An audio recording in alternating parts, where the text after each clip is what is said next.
ધોરણ 12 કોમર્સ વાણિજ્ય પ્રવાહ સામાન્ય પ્રવાહ વિષય ઇતિહાસ પાઠ 10 જેનું નામ છે પ્રગતિનો પંથ અને સુદૃઢ રાષ્ટ્ર નિર્માણની પ્રક્રિયા, જેમાં સૌપ્રથમ આવે છે આર્થિક વિકાસના મોડેલ્સ. ચલો આપણે તેના વિશે થોડી ચર્ચા કરીએ.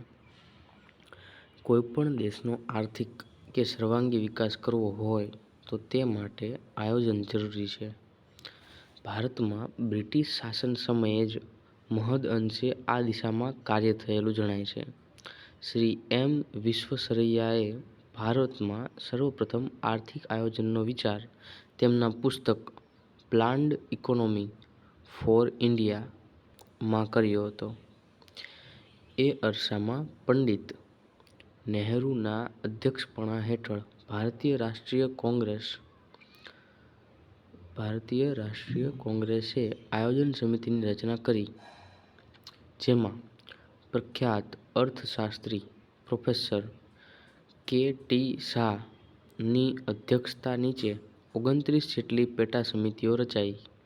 પરંતુ ભારતની અને વિશ્વની અસ્થિર પરિસ્થિતિ અને રાજકીય ઉથલપાથલના લીધે આ સમિતિ ધાર્યું કાર્ય ન કરી શકતા તેનો અહેવાલ થોડોક મોડો રજૂ થયો. આ સમય દરમિયાન દેશના આર્થિક વિકાસ માટે મુંબઈ યોજના, જનતા યોજના, ગાંધીવાદી યોજના, યુદ્ધોત્તર પુનઃરચના યોજના વગેરે પણ રજૂ કરવામાં આવી. આઝાદી પહેલા વચગાળાની સરકારના વડા નહેરુના નેતૃત્વ નીચે શ્રી કે. સી. નિયોગીના અધ્યક્ષપણા હેઠળ એક સલાહકાર આયોજન બોર્ડની રચના કરવામાં આવી. ટૂંકા ગાળામાં આ સમિતિએ રજૂ કરેલા અહેવાલમાં કાયમી ધોરણે એક આયોજન પંચની રચના માટે ભલામણ કરી હતી. જો કે સ્વતંત્રતા બાદ ઊભા થયેલા પ્રશ્નો અને સમસ્યાઓને લીધે આ દિશામાં કોઈ કાર્ય થઈ શક્યું નહીં. પરંતુ સરકારે આ પ્રશ્ન જાન્યુઆરી 1950માં હાથ પર લીધો અને બંધારણના ધ્યેયો અને આદર્શોને પૂર્ણ કરે તેવા આયોજન પંચનો પ્રારંભ કરવામાં આવ્યો 15 માર્ચ 1950ના રોજ.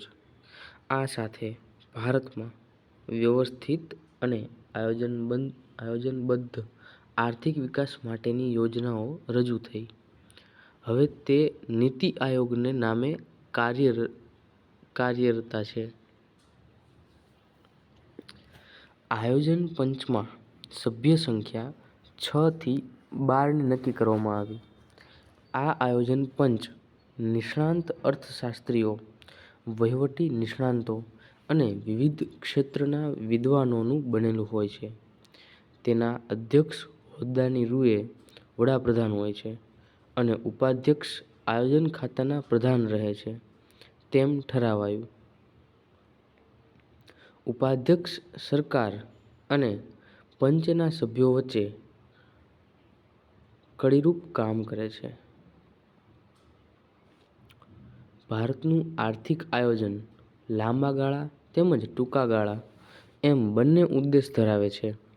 લાંબા ગાળાનો ઉદ્દેશ અર્થતંત્રમાં ધીરે ધીરે મહત્વના ફેરફાર કરવા બાબતના છે, જ્યારે ટૂંકા ગાળાના ઉદ્દેશમાં નક્કી થયેલ સમયમર્યાદામાં લક્ષ્યાંકો સિદ્ધ કરી આર્થિક વિકાસ કરવાનો છે.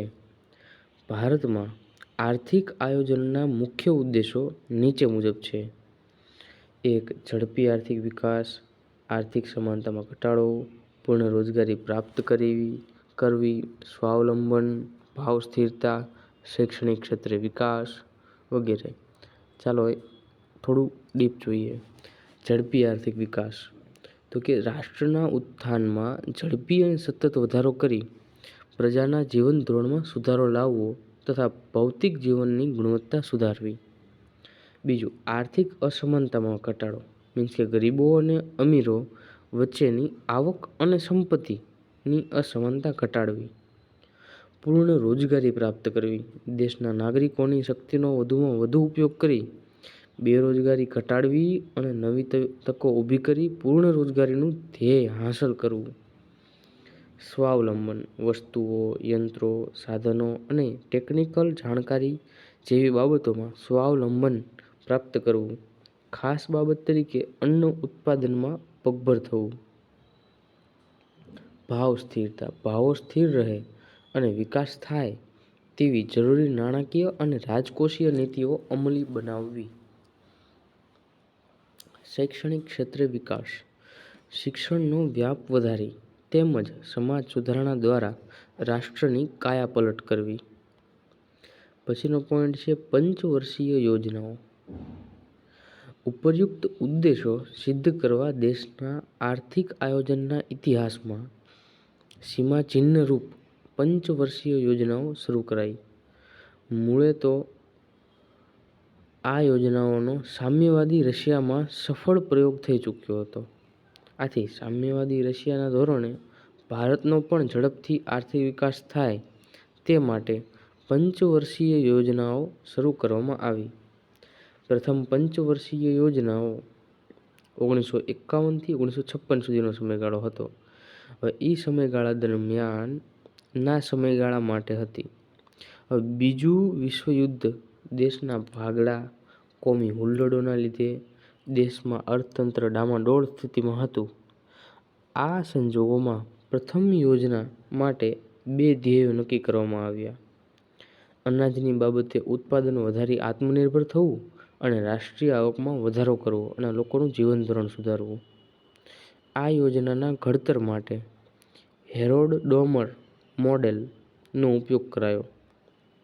આ યોજનાના અંતે આપણે ખેતી, સિંચાઈ, વીજળી અને વાહન વ્યવહાર ક્ષેત્રે સારી પ્રગતિ કરી શક્યા. આપણી રાષ્ટ્રીય આવકમાં 18% વધારો થયો. બીજી પંચવર્ષીય યોજના 1956 થી લઈને 1961ના સમયગાળા દરમિયાનની હતી. હવે આઝાદીના 8 વર્ષોમાં ગરીબીમાં નોંધપાત્ર ઘટાડો થઈ શક્યો ન હતો. ભારતીય સંસદે આર્થિક નીતિના ધ્યેયમાં સમાજવાદી સમાજ રચનાનો આદર્શ જાહેર કર્યો. એ મુજબ આર્થિક વિકાસના કાર્યક્રમો એવી રીતે અમલમાં મૂકવાના હતા કે જેથી જે લોકો ગરીબ છે અથવા સમાજના છેવાડે રહી ગયેલા છે તેમની પણ પ્રગતિ થાય. બીજી યોજના થકી ભારતમાં ભાવિ ઔદ્યોગિક વિકાસનો પાયો નખાયો. પરંતુ સામા પક્ષે ભાવ વધારો અને ફુગાવાનું વિષચક્ર શરૂ થયું. યોજનાના અંતે લોખંડ, પોલાદ, સિમેન્ટ, રસાયણો, ભારે યંત્ર સામગ્રી, વીજળીને લગતો સામાન વગેરેના ઉત્પાદનમાં નોંધપાત્ર વધારો કરી શકાયો. ત્રીજી યોજના હતી 1961 થી લઈને 1966 સુધીના સમયગાળા દરમિયાન. આ યોજનાનું મુખ્ય લક્ષ્યાંક આત્મનિર્ભર અને સ્વયંસ્પષ્ટ ટેકઓફ સ્ટેજ અર્થવ્યવસ્થાની સ્થાપનાનું હતું. આ યોજનાની અસફળતાનું મુખ્ય કારણ ચીન સાથે યુદ્ધ 1962 તથા પાકિસ્તાન સાથે યુદ્ધ 1965 તથા દેશમાં પડેલા ભીષણ દુષ્કાળો ગણાવી શકાય. આ પરિસ્થિતિને લઈ કિંમતોમાં થયેલો વધારો અને યોજનાના ઉદ્દેશો માટે સંસાધનોમાં ઉભય હોવાથી ચોથી યોજનાને અંતિમ સ્વરૂપ આપી શકાયું નહીં. આ સ્થિતિના કારણે ચોથી યોજનાને બદલે 1966 થી લઈને 1969 સુધી 3 વાર્ષિક યોજનાઓ બનાવાઈ. તેથી આ સમયગાળાને યોજના અવકાશ પ્લેન હોલિડે કહેવાયો. ચોથી પંચવર્ષીય યોજના 1969 થી લઈને 1974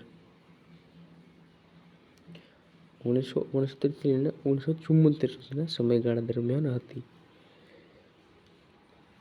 આ યોજનાનો મુખ્ય ઉદ્દેશ સ્થિરતા સાથે આર્થિક વિકાસ અને આત્મનિર્ભરતા પ્રાપ્તિનો હતો. આ યોજના દરમિયાન 14 બેન્કોનું રાષ્ટ્રીયકરણ કરવામાં આવ્યું હતું. પાંચમી પંચવર્ષીય યોજના 1974થી લઈને 1978 સુધીના સમયગાળા માટે હતી. આ યોજનાના પ્રથમ વર્ષને બાદ કરતા 4 વર્ષો સાનુકૂળ નીવડતા પાંચમી યોજનાની કામગીરી સંતોષકારક રહી. પાંચમી યોજના 1 વર્ષ વહેલી સમાપ્ત કરાતા છઠ્ઠી યોજના અમલમાં મુકાઈ, જેનું નામ વાર્ષિક યોજનાઓ રોલિંગ પ્લાન રાખવામાં આવ્યું. પરંતુ જાન્યુઆરી 1980માં કેન્દ્રમાં સત્તા પરિવર્તન થતાં છઠ્ઠી પંચવર્ષીય યોજના 1980થી લઈને 1985 દરમિયાનની રહી હતી. આ યોજનાનો મુખ્ય ભાર ગરીબી નાબૂદી, રોજગાર સર્જન, લોકોની ન્યૂનતમ જરૂરિયાતો પૂર્ણ કરવી, ઉત્પાદનમાં ક્ષમતા વધારવી વગેરે હતો. છઠ્ઠી યોજના પ્રમાણમાં સફળ રહી. સાતમી પંચવર્ષીય યોજના 1985થી લઈને 1990 સુધીના સમયગાળા દરમિયાન હતી. આ યોજનામાં ઉત્પાદન ક્ષમતા વધારવી, રોજગારીનું સર્જન કરવું, ગરીબીનું પ્રમાણ ઘટાડવું, પર્યાવરણનું સંરક્ષણ કરવું અને શક્ય તેટલા ક્ષેત્રમાં સ્વનિર્ભરતા પ્રાપ્ત કરવી તે ધ્યેય રાખવામાં આવ્યા. આ યોજના દરમિયાન વિકાસ દરનો લક્ષ્યાંક સિદ્ધ કરી શકાયો, પરંતુ આ માટે જરૂરી આંતરિક નાણાકીય સાધનો અને વિદેશી મુદ્રા મેળવવાનું કામ મુશ્કેલ બન્યું. આઠમી પંચવર્ષીય યોજના 1992થી લઈને 1997 સુધી રાજકીય અસ્થિરતાના કારણે 2 વર્ષ મોડી શરૂ થઈ. આ યોજનામાં પ્રાથમિક શિક્ષણનું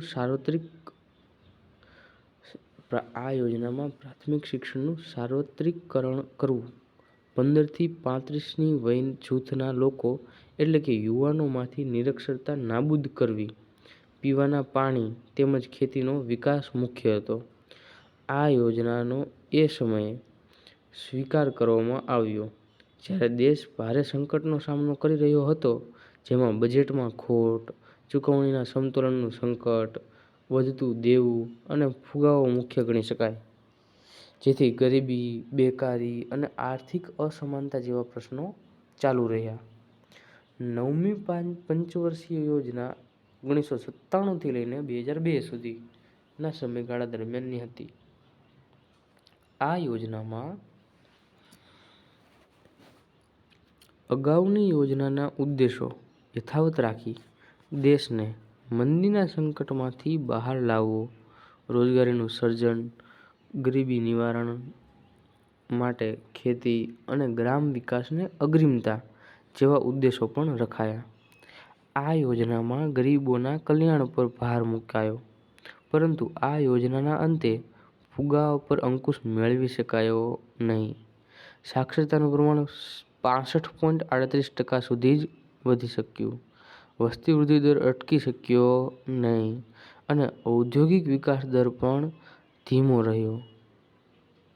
આમ, આ યોજના તેના લક્ષ્યાંકો પૂરેપૂરી પૂર્ણ કરી શકી નહીં.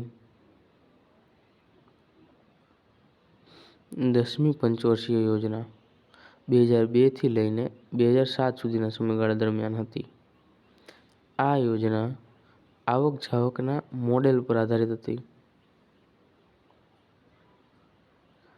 આ યોજનામાં સૌપ્રથમ રાજ્ય દીઠ વિકાસ દર નક્કી કરવામાં આવ્યો.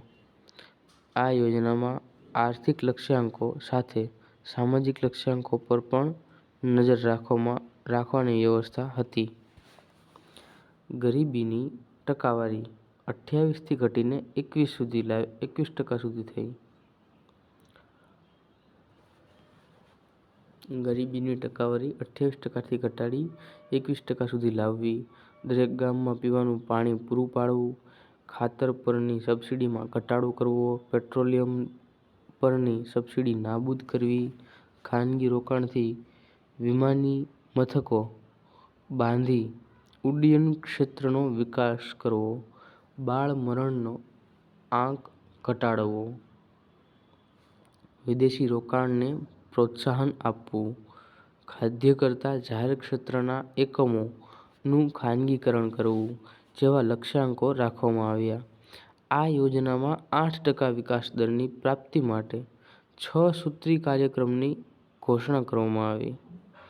11મી પંચવર્ષીય યોજના 2007થી લઈને 2012 સુધીના સમયગાળા દરમિયાન હતી. આ યોજનામાં ઘર આંગણાના વિકાસની વૃદ્ધિ 7.8% રહી અને ખેતીમાં વિકાસ દર 3.3% રહ્યો. 12મી પંચવર્ષીય યોજના 2012થી લઈને 2017 સુધીની રહી, જેમાં 8%ના વાર્ષિક વૃદ્ધિદરનો લક્ષ્યાંક રાખવામાં આવ્યો છે.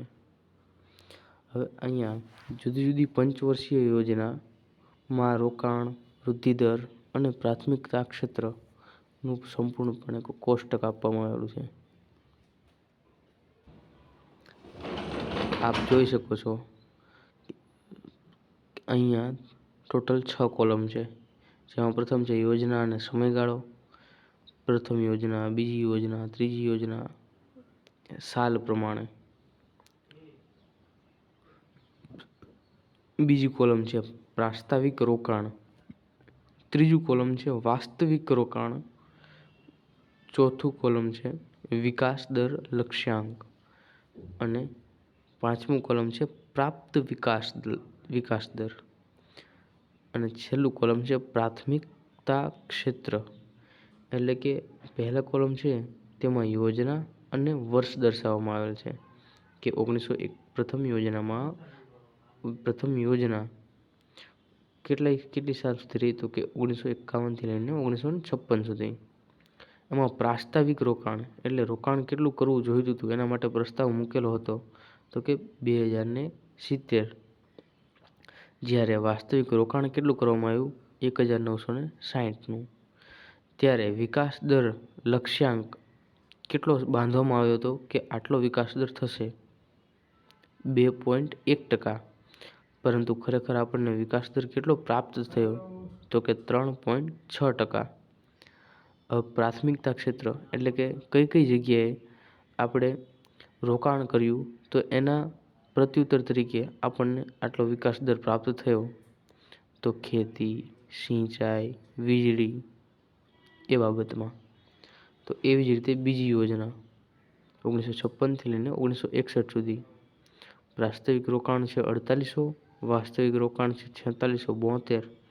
વિકાસ દર ધાર્યો હતો 4.5%, જ્યારે પ્રાપ્ત થયો 4.2%. જેમાં રોકાણ કરવામાં આવ્યું હતું એ સમયે ભારે ઉદ્યોગ, ચિકિત્સા અને આરોગ્ય પર. ત્રીજી યોજના 1961થી લઈને 1966 સુધી, જેમાં પ્રાસ્તાવિક રોકાણ 7500નું હતું, પરંતુ વાસ્તવિક રોકાણ 8577નું કરવામાં આવેલ હતું, જેનો વિકાસ દર લક્ષ્યાંક 5.6% ધારેલ, પરંતુ 2.8% જ વિકાસ દર પ્રાપ્ત થયેલ. જેમાં ખાવાલાયક પાક અને ઉદ્યોગ પર રોકાણ કરવામાં આવેલ હતું.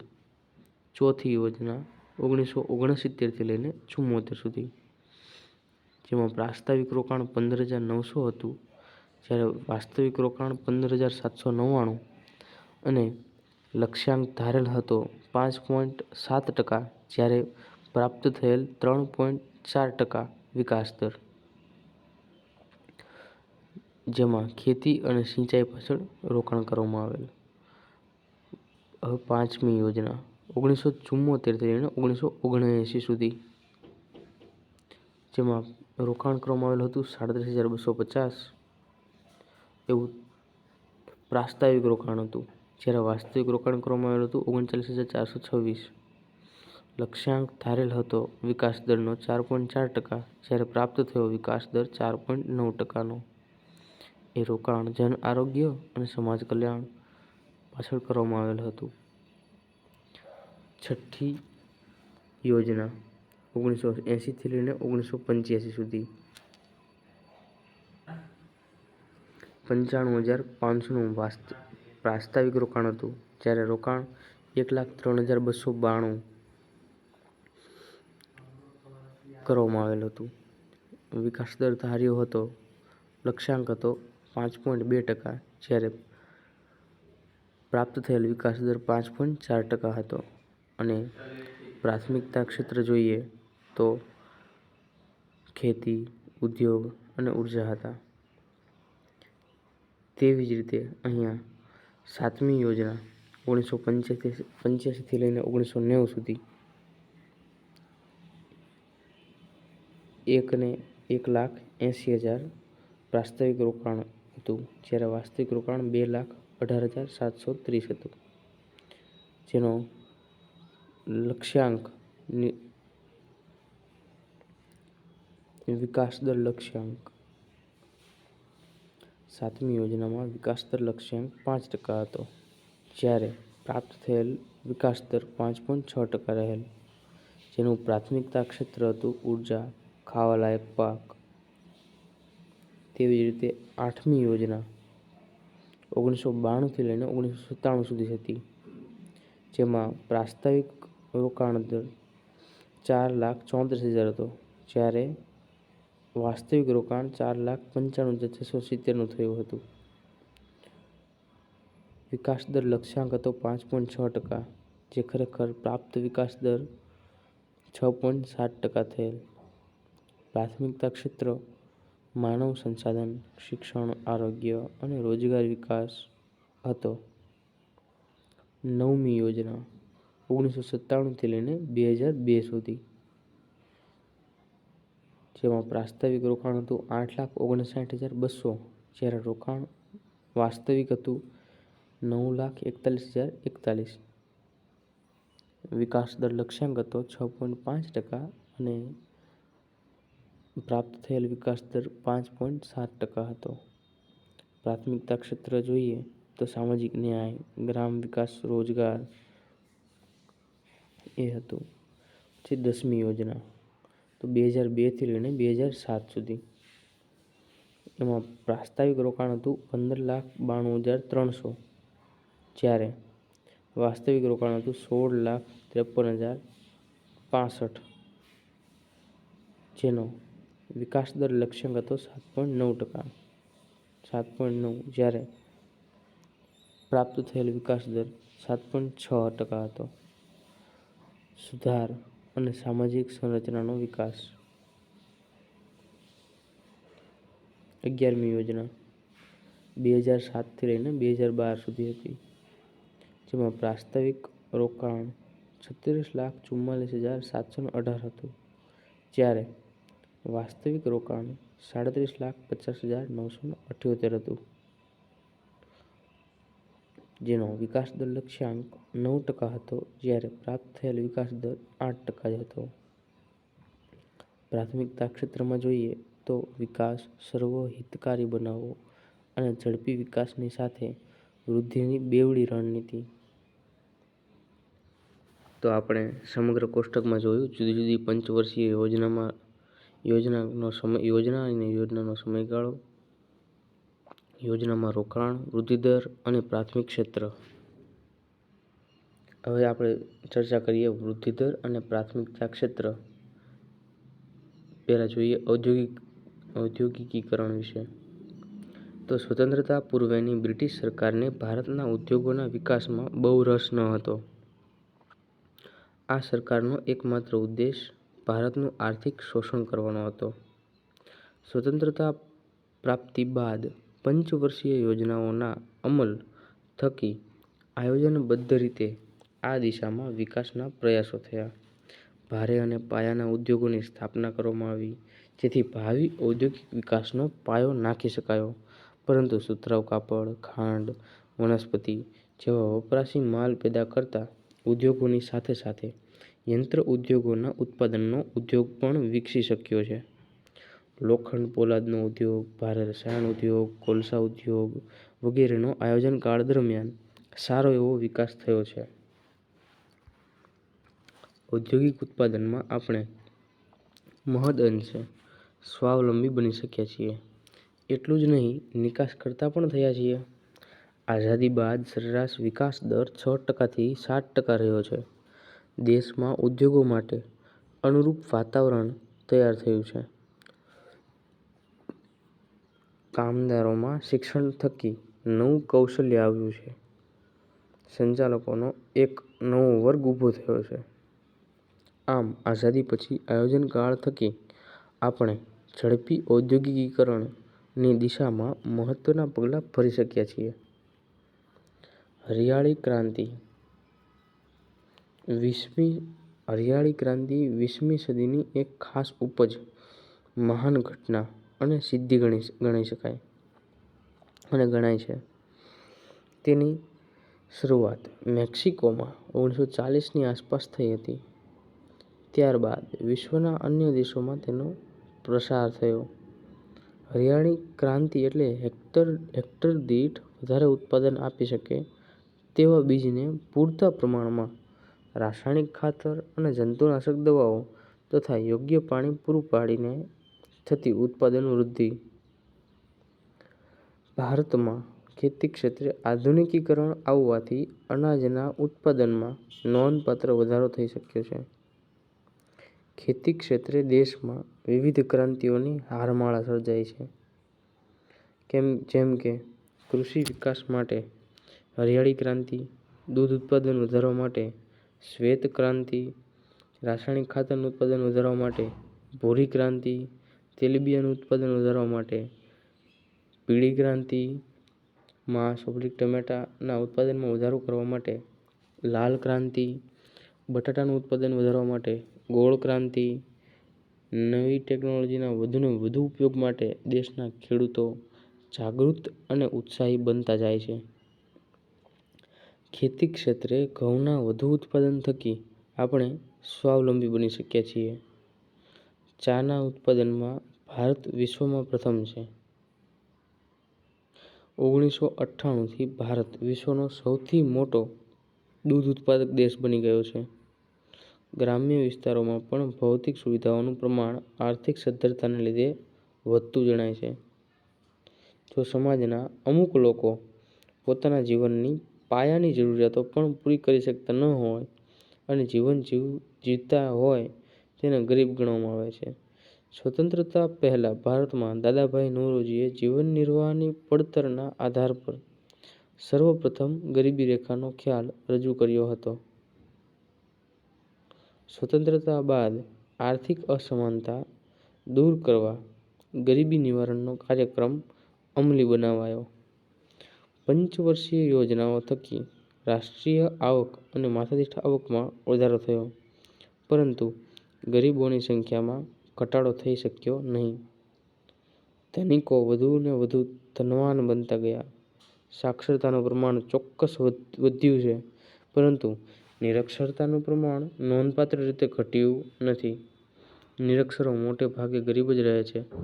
પરિવાર નિયોજન કાર્યક્રમને ગરીબ વર્ગમાં અસરકારક રીતે લાગુ કરી શકાયો નથી. આથી વસ્તી વધારાને લીધે પણ ગરીબાઈનું પ્રમાણ વિશેષ જોવા મળે છે. ગરીબાઈની સમસ્યાનો હલ કપરો છે, પરંતુ અશક્ય નથી. શિક્ષણનો પ્રસાર, ઉત્પાદનમાં અનાજ અને કૃષિ ક્ષેત્રને પ્રાધાન્ય આપવું જ રહ્યું. વાજબી ભાવે ગરીબોને આવશ્યક ચીજવસ્તુ મળી રહે અને પોષણક્ષમ આહાર થકી દેશના વિકાસમાં યોગદાન આપી શકે તે જોવું રહ્યું. આર્થિક અસમાનતામાં ઘટાડો પણ મુખ્ય બાબત બની રહે, પરંતુ આ બધી બાબતોનો આધાર દ્રઢ રાજકીય નિર્ધાર અને પ્રજાના સહકાર પર રહેલો છે. હવે વાત કરીએ આપણે સ્વતંત્ર ભારતમાં પ્રાથમિક શિક્ષણનો વિકાસ. તો બ્રિટિશ અમલ દરમિયાન ભારતમાં શિક્ષણ ક્ષેત્રે કોઈ નોંધપાત્ર વિકાસ થઈ શક્યો નહીં, પરંતુ આધુનિક શિક્ષણની શરૂઆત ચોક્કસ થઈ શકી. લોર્ડ વિલિયમ બેન્ટિકના શાસન સમયથી ભારતમાં આધુનિક શિક્ષણની શરૂઆત થયાનું ગણાવી શકાય.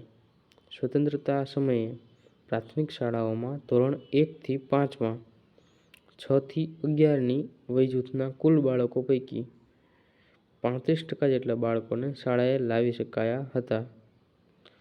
વળી 6થી 11ની વયના બાળકો માટે પ્રાથમિક કેળવણી ફરજિયાત બનાવવામાં આવી અને દરેક પંચવર્ષીય યોજનામાં પ્રાથમિક શિક્ષણને વધુને વધુ મહત્વ આપવામાં આવ્યું. પંચાયતી રાજ થકી દેશમાં પ્રાથમિક શિક્ષણનો પ્રસાર ઝડપી બની શક્યો. ભારત સરકારે પ્રાથમિક શિક્ષણમાં બુનિયાદી શિક્ષણનો સિદ્ધાંત સ્વીકાર્યો. શ્રી બી. જી. ખેર ના અધ્યક્ષપણા નીચે એક સમિતિ નિર્માઈ, જેણે 3 પંચવર્ષીય યોજનાના સમયગાળા દરમિયાન દેશમાં સંપૂર્ણપણે બુનિયાદી શિક્ષણ દાખલ કરવાનું નક્કી કર્યું. 3 યોજનાઓ દરમિયાન અનેક જુનિયર બુનિયાદી અને સિનિયર બુનિયાદી શાળાઓ શરૂ થઈ. ત્રીજી યોજનાને અંતે પ્રાથમિક તાલીમ સંસ્થાઓનું સંપૂર્ણ બુનિયાદીકરણ થઈ શક્યું છે. તે અભૂતપૂર્વ સિદ્ધિ ગણી શકાય. સામાન્ય પ્રકારની પ્રાથમિક શાળા કરતાં બુનિયાદી શાળા વધારે ખર્ચાળ હોય છે. તે હકીકત પણ તેની મંદ પ્રગતિનું એક કારણ છે. સ્વતંત્રતા પ્રાપ્તિ બાદ દેશમાં પ્રાથમિક શિક્ષણનું પ્રમાણ વધુ હોવા છતાં તેની કેટલીક સમસ્યાઓ છે, જેવી કે ગ્રામ્ય વિસ્તારની શાળાઓમાં પૂરતી સંખ્યા હાજર ન રહેવી, અધવચ્ચેથી અભ્યાસ છોડી દેવો. કેટલીક શાળાઓમાં તો આજે પણ ભૌતિક સુવિધાઓનો અભાવ જોવા મળે છે. ગ્રામ્ય વિસ્તારોમાં સરકાર તેમજ ગ્રામ પંચાયતો આ ક્ષેત્રે સજાગતા કેળવી સમસ્યાનું નિવારણ લાવી શકે છે. હવે આપણે ચર્ચા કરીએ સ્વતંત્ર ભારતમાં ઉચ્ચ શિક્ષણનો વિકાસ.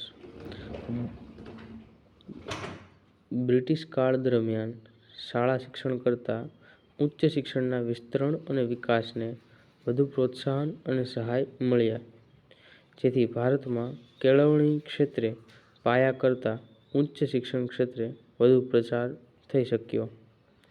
સ્વતંત્રતા પ્રાપ્તિ સમયે મધ્યસ્થ શિક્ષણ સલાહકાર બોર્ડે ઠરાવ કરી દેશમાં માધ્યમિક શાળાના શિક્ષણ બાબતે એક પંચ નીમવા ભલામણ કરી હતી. તે અનુસાર સરકારે મદ્રાસ યુનિવર્સિટીના ઉપકુલપતિ ડૉ. એ. લંકાસ્વામી મુદલિયારના અધ્યક્ષપણા હેઠળ માધ્યમિક શિક્ષણ પંચ નીમ્યું. તેનો અહેવાલ મળતા સરકારે આ પંચ પર સક્રિય પગલાં ભર્યા, જેથી આ પંચની મોટાભાગની ભલામણો સ્વીકારાઈ. આ પંચે 183 ભલામણો કરી હતી. ડૉ. સર્વપલ્લી રાધાકૃષ્ણનના અધ્યક્ષપણા હેઠળ ભારત સરકારે એક યુનિવર્સિટી શિક્ષણ પંચ નીમ્યું, જેણે 1 વર્ષમાં પોતાનો અહેવાલ રજૂ કર્યો. સરકારે આ પંચની મોટાભાગની ભલામણોનો સ્વીકાર કરતા યુનિવર્સિટીઓના મોટાભાગના અભ્યાસક્રમો એકસરખા રાખવામાં આવ્યા. શિક્ષણનું માધ્યમ બહુધા માતૃભાષા રખાયું. દેશમાં ખેતીવાડી, ઇજનેરી, તબીબી, કાનૂની, વ્યવસાયલક્ષી, ડિપ્લોમા અભ્યાસક્રમ આપતી કોલેજો તથા સંસ્થાઓમાં વધારો કરાયો. યુનિવર્સિટી ગ્રાન્ટ્સ કમિશન સ્થાપવું. કોલેજમાં વિદ્યાર્થીઓની સંખ્યાની મર્યાદા નક્કી કરાઈ. અભ્યાસક્રમ તેમજ પરીક્ષા પદ્ધતિમાં સુધારા. અધ્યાપકોના પગારમાં વધારો વગેરેનો સમાવેશ કરવામાં આવ્યો. ભારતીય કેળવણીના ઇતિહાસમાં ક્રાંતિકારી પરિવર્તન અને અનન્ય કહી શકાય તેવો કોઠારી પંચનો અહેવાલ પ્રગટ થયો. તેની મોટા ભાગની ભલામણોનો સ્વીકાર થયો અને ભારત સરકારે રાષ્ટ્રીય શિક્ષણ નીતિ ઘડી કાઢી. આ નવી નીતિ મુજબ શૈક્ષણિક ધોરણોની જાળવણી ઉપરાંત પ્રાથમિક શિક્ષણના સાર્વત્રિકકરણ અને પ્રૌઢ શિક્ષણ પર ભાર મૂકવામાં આવ્યો, જેમાં દૂરવર્તી શિક્ષણને પણ સ્થાન અપાયું. યુનિવર્સિટીઓની સ્થાપના.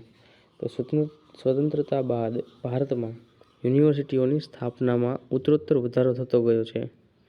શિક્ષણને રાજ્ય યાદીમાં સ્થાન અપાયું હોવા છતાં બનારસ, દિલ્હી, અલીગઢ, વિશ્વભારતી અને જવાહર લખનૌ યુનિવર્સિટી કેન્દ્રીય યુનિવર્સિટીઓ હતી. તદુપરાંત યુનિવર્સિટી ગ્રાન્ટ્સ કમિશનની સહાયથી કેટલીક વિશિષ્ટ સંસ્થાઓ પણ ચાલે છે. Indian Institute of Science, Bangalore. Indian Agriculture Research Institute, Delhi. Indian School of International Studies, Delhi. Tata Institute of Social Science, Mumbai. Birla Institute of Technology and Science Pilani, Indian School of Science Dhanbad. UGC ધારા મુજબ ભારતમાં સ્વાયત્ત દરજ્જો ધરાવતી ગુજરાત વિદ્યાપીઠ, કાશી વિદ્યાપીઠ, જામિયા મિલિયા ઓસ્માનિયા અલીગઢ, ગુરુકુલ કાંગડી જેવી સંસ્થાઓ પણ કાર્યરત થઈ છે. ઉચ્ચ શિક્ષણ ક્ષેત્રે આટલો નોંધપાત્ર વિકાસ આપણે કરી શક્યા છીએ. હવે જોઈએ ટેકનિકલ અને આઈઆઈટી વિશે.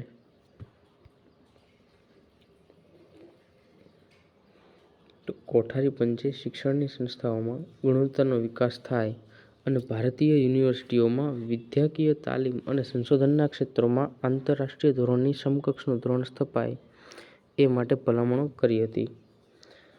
એ મુજબ એક આઈઆઈટી અને કૃષિ વિષયક યુનિવર્સિટીનો સમાવેશ થાય છે. પરિણામે ધીરે ધીરે દેશમાં ટેકનિકલ સંસ્થાઓમાં વધારો થતો રહ્યો છે.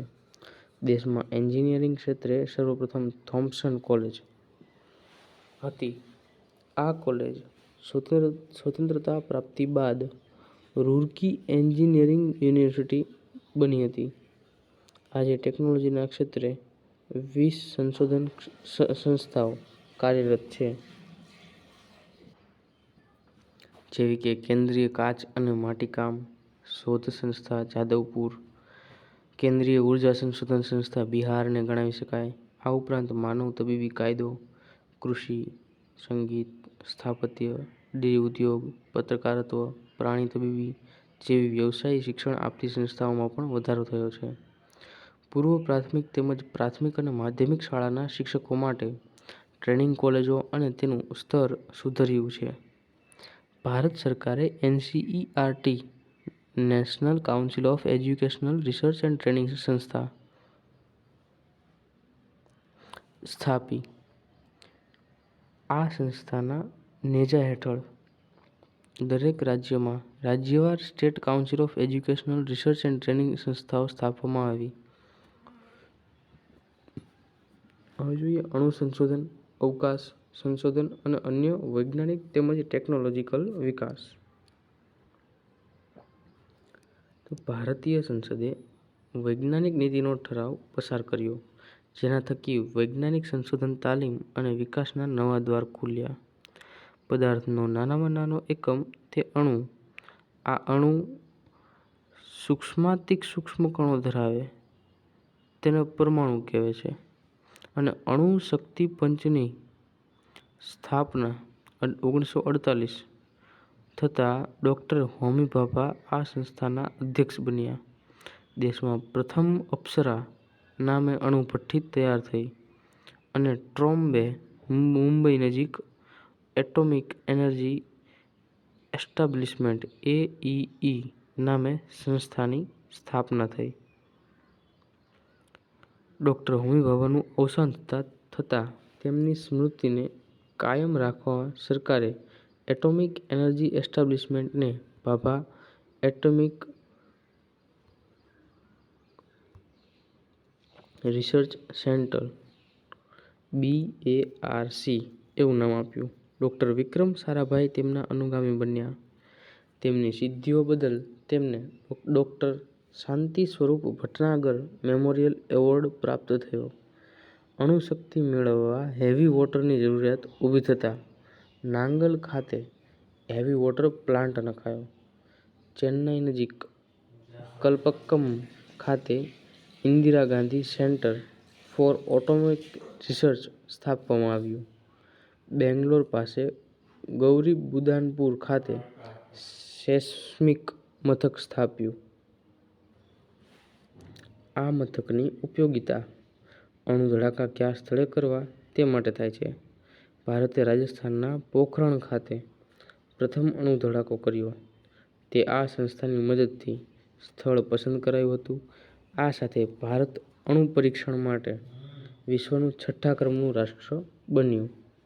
ભારતના કુલ 7 અણુ મથકોના આયોજન, સંચાલન અને વ્યવસ્થા માટે ન્યુક્લિયર પાવર કોર્પોરેશન ઓફ ઇન્ડિયાની સ્થાપના કરવામાં આવી.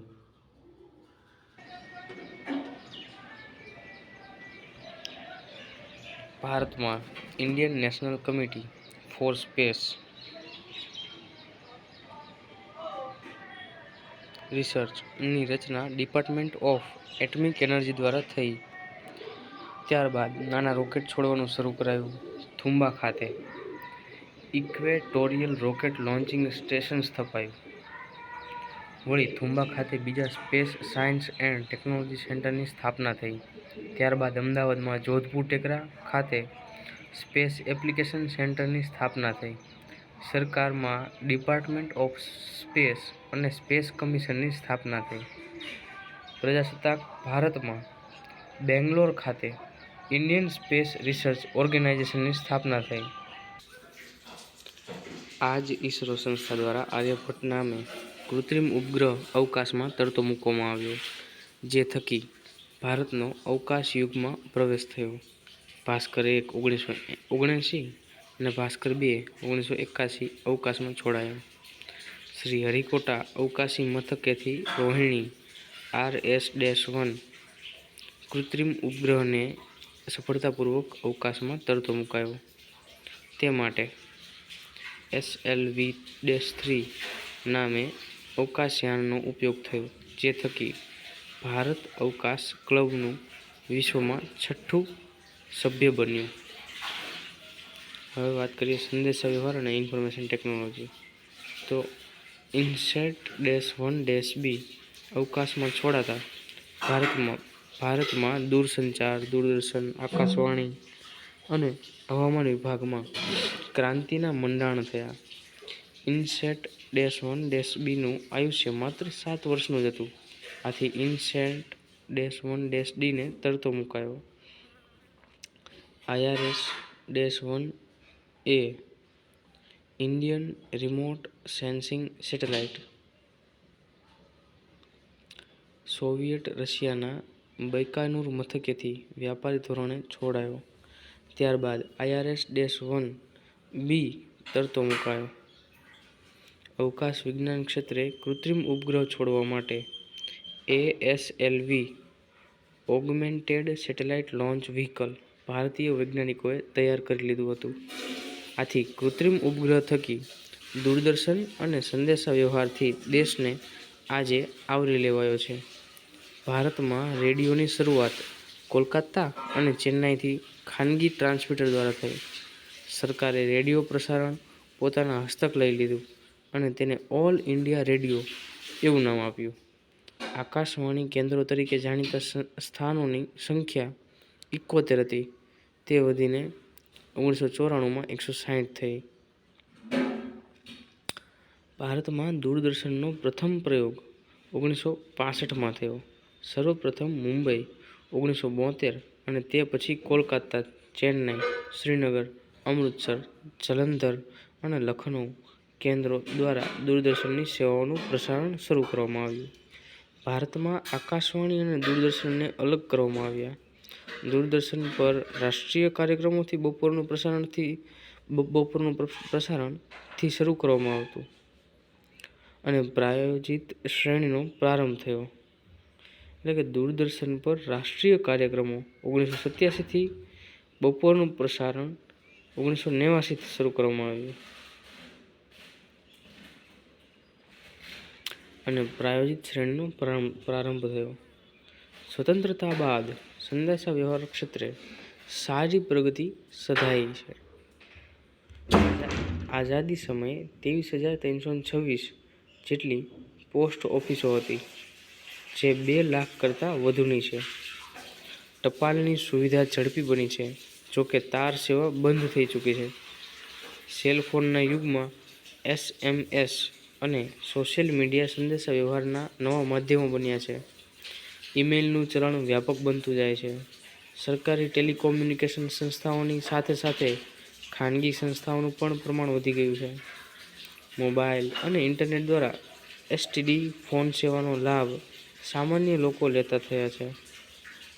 ઉપગ્રહની મદદથી મની ઓર્ડર મોકલવાની શરૂઆત થઈ, પરંતુ આજે ઓનલાઈન બેન્કિંગ અને મોબાઈલ બેન્કિંગ સિસ્ટમથી મની ઓર્ડર સેવા પણ લુપ્તપ્રાય બની રહી છે.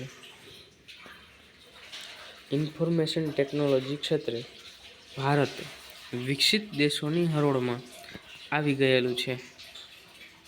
ભારતમાં આ ક્ષેત્રે હૈદરાબાદે અસાધારણ પ્રગતિ હાંસલ કરી છે. ગુજરાતમાં પણ ઇન્ફોસિટીની સ્થાપના થઈ છે.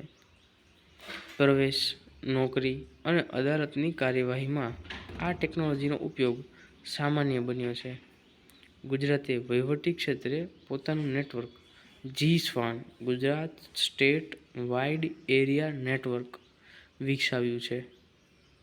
આથી કહી શકાય કે આજનું વિશ્વ એ ઓનલાઈન અને ઇન્ફોર્મેશન ટેકનોલોજીનું મહત્તમ ભાગ બની રહ્યું છે. સર્વોચ્ચ સત્તાઓ અને પાડોશી દેશો સાથે સંબંધો. સ્વતંત્રતા પ્રાપ્તિ બાદ ભારતે પોતાની વિશિષ્ટ વિદેશ નીતિ દ્વારા પાડોશી દેશો તથા વિશ્વની મહાસત્તાઓ સાથે સંબંધો કેળવી સમતુલન સાધવાનો પ્રયાસ કર્યો છે. તેમાં ભારત મહદ અંશે સફળ પણ રહ્યું છે. જોઈએ હવે અમેરિકા. તો સ્વતંત્રતા સંગ્રામ સમયે વિશ્વની મોટા ભાગની સત્તાઓએ ભારતને ટેકો આપ્યો હતો. તેમાં અમેરિકા પણ બાકાત ન હતું. છતાં ભારતના રશિયા સાથેના સંબંધોને લીધે અમેરિકાએ યુએનની સુરક્ષા પરિષદમાં પાકિસ્તાનને સમર્થન આપવાનું શરૂ કર્યું. અમેરિકા ભારતને તેની ઈચ્છા મુજબની વિદેશ નીતિ મુજબ ઢાળવા ઈચ્છતું હતું. ભારતે તેનો અસ્વીકાર કરતા બંને વચ્ચેના સંબંધો ઉપર છલ્લા રહ્યા. તદુપરાંત ચીનના સંયુક્ત રાષ્ટ્રોમાં સમાવેશ બાબતે પણ અમેરિકા સાથે ભારતના સંબંધો મૈત્રીપૂર્ણ ન રહી શક્યા. આ સ્થિતિ હોવા છતાં પણ બંને દેશો વચ્ચે આર્થિક અને ટેકનિકલ ક્ષેત્રે પરસ્પર આદાનપ્રદાન થતું રહ્યું. અમેરિકાના પ્રમુખ આઇઝનહોવર અને કેનેડીની ભારત મુલાકાત છતાં ભારતના સંબંધો અમેરિકા સાથે ઊંડાણવાળા તેમજ ગાઢ મૈત્રીપૂર્ણ રહ્યા નથી, તે હકીકત છે. ભારતે પરમાણુ શસ્ત્રો સંબંધી સંધિઓ પર હસ્તાક્ષર કર્યા નથી, કારણ કે સર્વગ્રાહી પરમાણુ પરીક્ષણ સંધિ અને સર્વગ્રાહી પરમાણુ પરીક્ષણ પ્રતિબંધ સંધિ પર ભારત હસ્તાક્ષર કરે એ વાતનો યુનાઇટેડ સ્ટેટ્સે આગ્રહ રાખ્યો છે.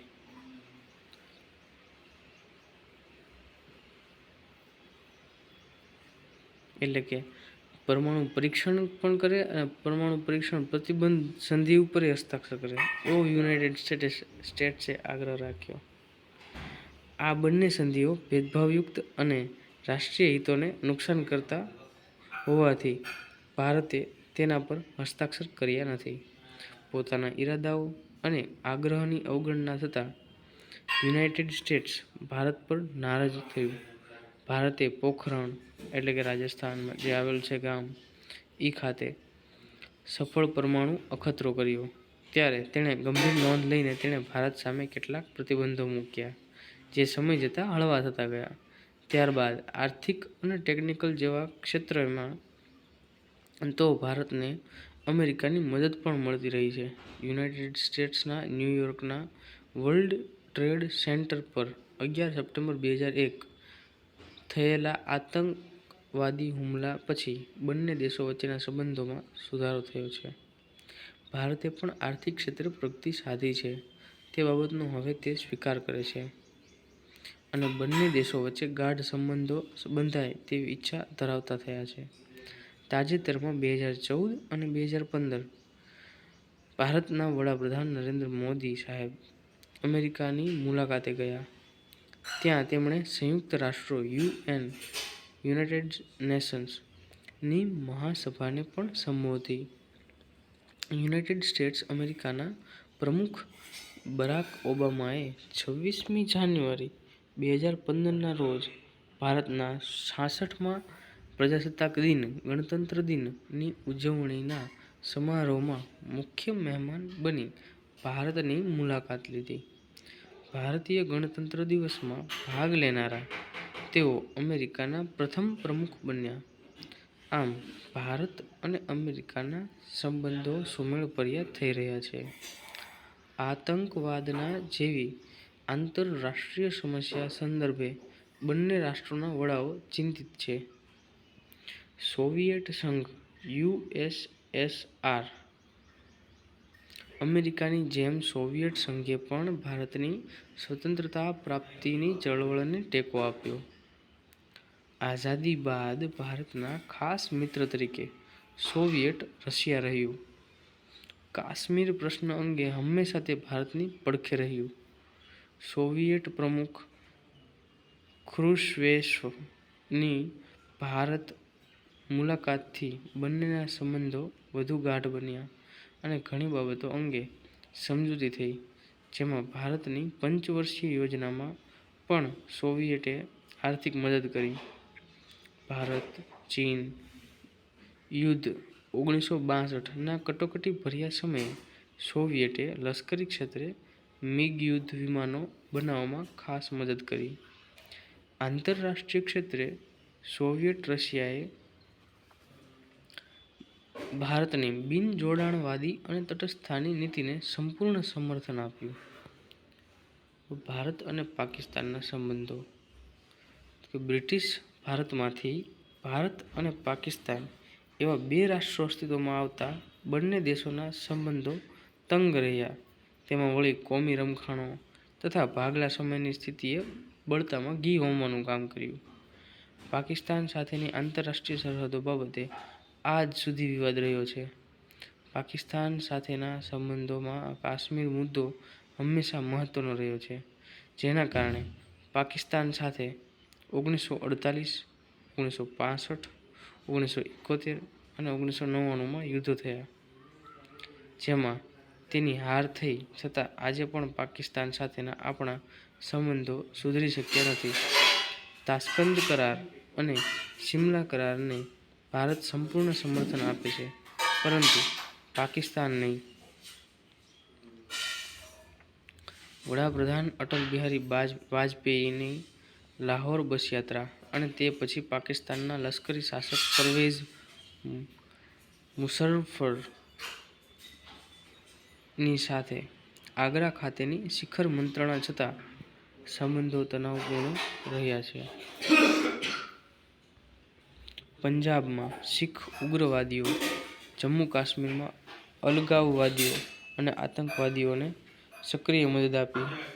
ભારતને પરેશાન કરવામાં પાકિસ્તાને કંઈ બાકી રાખ્યું નથી. ભારતના અણુ પરીક્ષણ બાદ પાકિસ્તાને પણ અણુ પરીક્ષણો કર્યા. બંને દેશો હવે અણુ શસ્ત્રો ધરાવતા દેશ બન્યા છે. ત્યારે લશ્કરી ક્ષેત્રે સતત યુદ્ધ સામગ્રીમાં વધારો થતાં બંને વચ્ચેના સંબંધો તંગ જ રહ્યા છે. શાંતિપૂર્ણ સંબંધો જાળવવાની ભારતની નીતિનો પાકિસ્તાને યોગ્ય પ્રતિભાવ આપ્યો નથી. જોઈએ ભારત અને ચીન સંબંધો. ચીનમાં સામ્યવાદી ક્રાંતિ બાદ તેણે તિબેટ પર કબજો જમાવ્યો. આથી આ સંબંધો સુધારવા વડાપ્રધાન નહેરુએ ચીન સાથે પંચશીલના કરાર કર્યા. આ કરાર થકી બંને દેશો વચ્ચે ઉષ્માપૂર્ણ સંબંધોની શરૂઆત થઈ અને હિન્દી-ચીની ભાઈ ભાઈના નારા શરૂ થયા, જે એક ભ્રમણા હતી. આ અરસામાં ચીને પોતાના નકશા પ્રગટ કર્યા, જેમાં ભારતના ઘણા પ્રદેશોનો સમાવેશ પોતાનામાં કર્યો. ચીનના આ પગલાંથી બંને દેશો વચ્ચેના સંબંધો બગડવાની શરૂઆત થઈ. ચીને મેકમોહન રેખાનો પણ અસ્વીકાર કર્યો. ભારત-ચીન વચ્ચે બફર સ્ટેટ જેવા તિબેટને પોતાનામાં ભેળવી દેતા અને બંને દેશો વચ્ચે મતભેદો ઊભા થયા.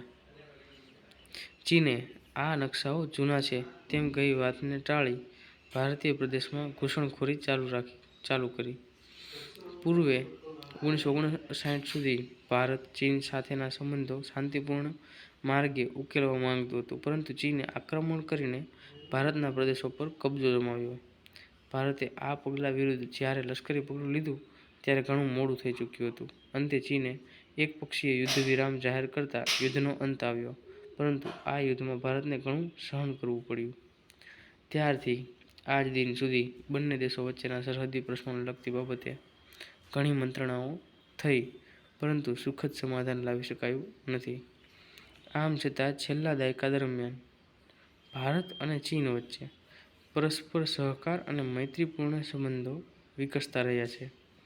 ભારતના વડાપ્રધાન નરેન્દ્ર મોદી અને ચીનના વડાપ્રધાન જિનપિંગ વચ્ચે રિવરફ્રન્ટ અમદાવાદ ખાતે સૌજન્યપૂર્ણ મુલાકાત થઈ, જેને ભાવિ સંબંધોમાં મીઠાશ વધવાનો સંકેત માની શકાય. હવે જોઈએ ભારત બાંગ્લાદેશ સંબંધો. ભારત પાકિસ્તાન યુદ્ધ બાદ બાંગ્લાદેશનો ઉદય થયો. આ પહેલા તે પૂર્વ પાકિસ્તાન તરીકે ઓળખાતું હતું. બાંગ્લાદેશના ઉદયમાં ભારતનો સિંહ ફાળો રહેલો છે. શરૂઆતમાં ભારત બાંગ્લાદેશ સંબંધો મૈત્રીપૂર્ણ રહ્યા. બાંગ્લાદેશની સ્વતંત્રતા બાદ તરત જ ભારતે તેને આર્થિક અને ભૌતિક રીતે ઘણી મદદ કરી, છતાં પાડોશી દેશ તરીકે કેટલીક બાબતે ભારતના સંબંધો તંગ રહ્યા. ભારતે તેનો 3 બીઘાનો પ્રદેશ સોંપતા બાંગ્લાદેશની તેના બીજા પ્રદેશમાં જવાની સરળતા વધી શકી.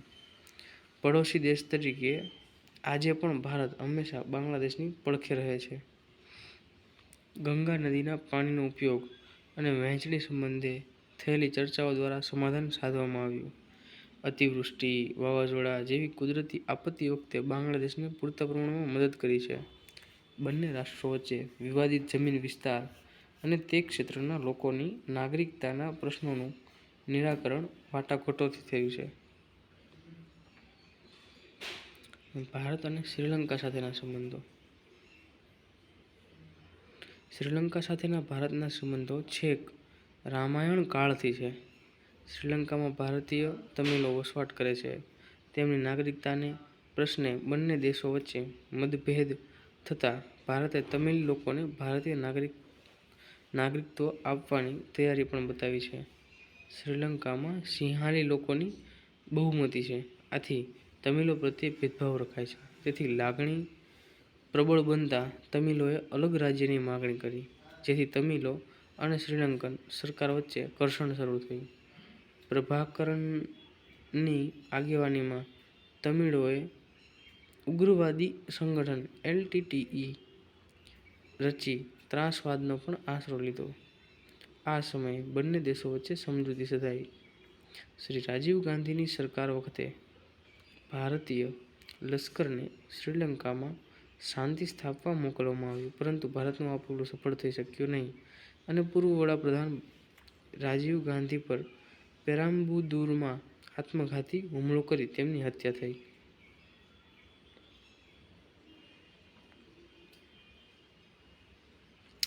ભારતની ઈચ્છા બંને પક્ષો વચ્ચે શાંતિમય સમાધાન થાય તે છે.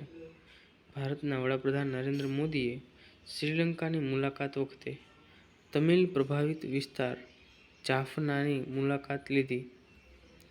શ્રીલંકન તમિલ અસરગ્રસ્તોના પુનર્વસન માટે 27,000 જેટલા મકાનો ભારતની આર્થિક સહાયથી બનાવાયા છે.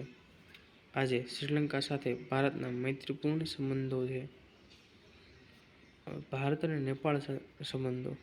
ભારત અને નેપાળ વચ્ચે મૈત્રતાપૂર્ણ સંબંધોનો પ્રારંભ 1950માં થયો. તે મુજબ બંને સત્તાઓએ એકબીજાના સાર્વભૌમત્વ અને અખંડિતતાનો સ્વીકાર કર્યો છે. ભારત નેપાળને તેના આર્થિક વિકાસ માટે મોટા પાયે આર્થિક તેમજ સામાજિક મદદ કરે છે. નેપાળ અને ભારતના લોકો સરળતાથી એકબીજાના દેશોમાં આવજા કરી શકે છે અને ધાર્મિક સ્થળોની મુલાકાત લે છે. કેટલાક માઓવાદીઓ ત્રાસવાદી પ્રવૃત્તિઓ કરે છે. તેઓ ક્યારેક ભારતના નક્સલવાદીઓ સાથે સંપર્કમાં હોવાનું જણાય છે. સરળતાથી આ દેશમાં આવન-જાવન થઈ શકતી હોવાથી અહીં ઘણા આતંકવાદીઓ પ્રવૃત્તિ કરતા લોકો આશરો લેતા હોય છે. તેથી બંને દેશો વચ્ચે તંગદિલી ઊભી થાય છે. ભારતના ચીન સાથેના સંબંધોથી નેપાળના સંબંધો અંગે ગેરસમજ થાય છે. ભારત હંમેશા નેપાળ સાથે સુમેળભર્યા સંબંધો રાખવા આતુર રહ્યું છે. નેપાળના સામાજિક આર્થિક વિકાસમાં ભારતે ઘણી મદદ કરી છે. નેપાળના ઘણા વિદ્યાર્થીઓ ઉચ્ચ અભ્યાસ માટે ભારત આવે છે. હિમાલયમાંથી નીકળતી કેટલીક નદીઓ નેપાળમાંથી પસાર થઈને ભારતમાં આવે છે. ચોમાસામાં તેમાં ભારે પૂર આવે છે, તેથી ભારતને ઘણું નુકસાન થાય છે. નદીઓના પૂર રોકવા માટે ભારત અને નેપાળ વચ્ચે સમજૂતી થાય તે માટે ભારત પ્રયત્ન કરે છે. 25 એપ્રિલ 2015ના રોજ નેપાળમાં 5.8ની તીવ્રતાનો ભૂકંપ આવ્યો હતો. તેમાં આશરે 8,000ની આસપાસ લોકો મૃત્યુ પામ્યા. આ કુદરતી હોનારતમાં ભારતે બચાવ કામગીરીમાં નેપાળને મદદ કરી, રાહત અને પુનઃવસનમાં સહાય કરી. ભારત અને મ્યાનમાર સાથેના સંબંધો.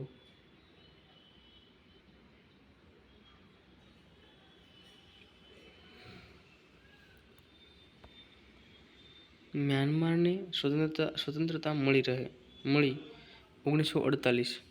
ત્યારથી બંને દેશો વચ્ચેના સંબંધો મૈત્રીપૂર્ણ રહ્યા છે. સ્વતંત્રતા બાદ મ્યાનમારે સહાયની માંગણી કરતા ભારતે તરત જ આર્થિક મદદ મોકલી આપી હતી. બંને દેશો વચ્ચે થયેલ સંધિ મુજબ એકબીજાના સાર્વભૌમત્વને માન આપવા તથા એકબીજાની આંતરિક બાબતોમાં દખલગીરી ન કરવાનું સ્વીકાર્યું.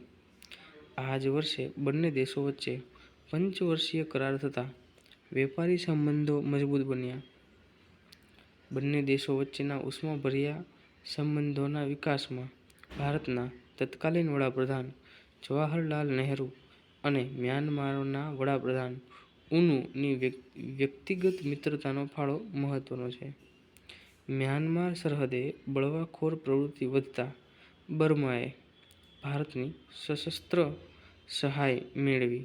તદુપરાંત ભારતે આ રકમનો અડધો ભાગ જતો કર્યો. ઉપરાંત મ્યાનમારની કટોકટીમાં પણ ભારતે લોન આપવાની જાહેરાત કરી. બર્માના વડા નેવીની ભારત મુલાકાત થકી બંને દેશોએ પરસ્પર સંબંધો વધુ મજબૂત બનાવવા નિર્ધાર કર્યો. આઝાદી બાદ ભારતનો મ્યાનમાર સાથે કોઈ અણબનાવ બન્યો નથી, જે નોંધવું રહ્યું. ભારત ભૂતાન સાથેના સંબંધો. સ્વતંત્રતા પ્રાપ્તિ બાદ ભારતે ભૂતાન સાથે કાયમી શાંતિ અને મિત્રતાની સંધિ કરી. સ્વતંત્રતા પ્રાપ્તિ બાદ ભારતે ભૂતાન સાથે કાયમી શાંતિ અને મિત્રતાની સંધિ કરી. ભારતે ભૂતાનની સ્વાયત્તતાનો સ્વીકાર કર્યો. સામે પક્ષે ભૂતાને પણ ભારતને સંરક્ષણ અને વિદેશ નીતિ ક્ષેત્રે વિશ્વાસમાં લેવાનું સ્વીકાર્યું. વડાપ્રધાન નહેરુએ ભૂતાનની લીધી. ચીને તિબેટમાં લશ્કર મોકલી તેનો કબજો લેતા ભૂતાનને પણ ચીનનો ડર લાગ્યો હતો. આથી પણ તે ભારતની વધુ નજીક આવ્યું. ભૂતાનના દોરજીના ખૂન બાદ વિરોધી પ્રવૃત્તિ શરૂ થઈ, પરંતુ થોડાક સમયમાં તે વાતાવરણ દૂર થયું. ભારતના પ્રયાસથી ભૂતાન યુનિવર્સલ પોસ્ટ યુનિયનનું સભ્ય બન્યું તથા યુએનનું પણ સભ્ય બન્યું. મ્યાનમારની જેમ ભૂતાન સાથે પણ ભારતના સંબંધો સમાનતાના ધોરણે મૈત્રીપૂર્ણ રહ્યા છે. એક નાનકડું પડોશી રાષ્ટ્ર હોવા છતાં ભારતે ભૂતાનને વિશિષ્ટ મહત્વ આપ્યું છે. ભારતના વડાપ્રધાન નરેન્દ્ર મોદી સાહેબે ભૂતાનની મુલાકાત જૂન 2014માં લીધી હતી. તે દરમિયાન થવા પામેલી ચર્ચાઓમાં તેમણે કહ્યું છે કે ભારત પ્રગતિ કરશે તો તેની સીધી અસર પાડોશી દેશો પર પડશે. ત્યારબાદ બંને દેશોના પરસ્પર સુરક્ષા સંબંધિત સહયોગ પર સંતોષ પણ વ્યક્ત કરવામાં આવ્યો. આમ ભારતે ભૂતાન જેવા નાનકડા પાડોશી રાષ્ટ્ર સાથે પણ ઉષ્માપૂર્ણ સંબંધો સ્થાપિત કર્યા છે. આમ ભારતના પાડોશી દેશોમાં કોનો સમાવેશ થાય છે? તો કે પાકિસ્તાન, ચીન, બાંગ્લાદેશ, શ્રીલંકા, નેપાળ, મ્યાનમાર, બ્રહ્મદેશ બર્મા, ભૂતાનનો સમાવેશ થાય છે.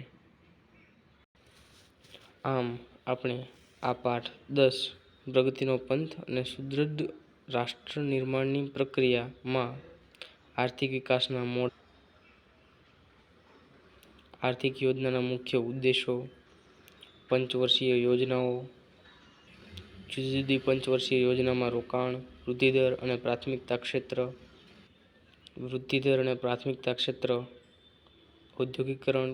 ઔદ્યોગિકીકરણ, હરિયાળી ક્રાંતિ,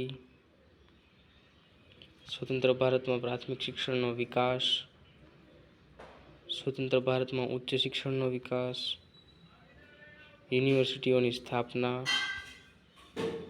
ટેકનિકલ અને આઈઆઈટી, અણુ સંશોધન, અવકાશ સંશોધન અને અન્ય વૈજ્ઞાનિક તેમજ ટેકનોલોજીકલ વિકાસ, સંદેશાવ્યવહાર અને ઇન્ફોર્મેશન ટેકનોલોજી,